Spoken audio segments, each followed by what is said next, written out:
Competitive ఎగ్జామ్స్కి prepare అవుతున్నారు కానీ రీజనింగ్ అండ్ యాప్టిట్యూడ్లో కాన్ఫిడెన్స్ ఉండట్లేదా? Hi aspirants, welcome to competitive Mitra, మీ జర్నీలో ఒక ట్రూ ఫ్రెండ్. చాలామంది ఎగ్జామ్స్కి ప్రిపేర్ అవుతున్నారు, ప్రాక్టీస్ చేస్తున్నారు, బట్ స్టిల్ రిజల్ట్స్ రావడం లేదు. ప్రాబ్లం ఏంటి అంటే చాలామంది రాంగ్ అప్రోచ్తో ప్రిపేర్ అవుతున్నారు. ఎవ్రీడే బుక్స్ చదువుతున్నారు, ర్యాండమ్ వీడియోస్ చూస్తున్నారు, మాక్స్ అటెంప్ట్ చేస్తున్నారు, బట్ స్టిల్ రిజల్ట్లో ఇంప్రూవ్మెంట్ లేదు అంటే ఫ్రస్ట్రేషన్ వస్తుంది, మోటివేషన్ లాస్ అవుతారు. బట్ రీజన్ ఏంటి? వీక్ కాదు, జస్ట్ ల్యాక్ ఆఫ్ డైరెక్షన్. ఎగ్జామ్లో స్కోర్ చేయాలి అంటే మనకి స్ట్రాటజీ అండ్ స్మార్ట్ లెర్నింగ్ ఉండాలి.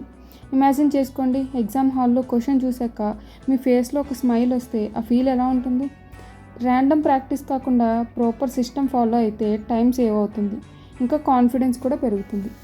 మీకు కూడా రీజనింగ్ అండ్ యాప్టిట్యూడ్లో క్లారిటీ కావాలి అనిపిస్తే ఈ ఛానల్ని సబ్స్క్రైబ్ చేయండి. డైలీ వీడియోస్తో మీ ప్రిపరేషన్ ఈజీ అండ్ ఎఫెక్టివ్గా చేసుకోండి. కామెంట్లో చెప్పండి మీకు టఫెస్ట్ టాపిక్ ఏంటి, నేను ఎక్స్ప్లెయిన్ చేస్తాను. ఫాలో కాంపిటేటివ్ మిత్ర for more updates, tips and motivation. Thank you so much.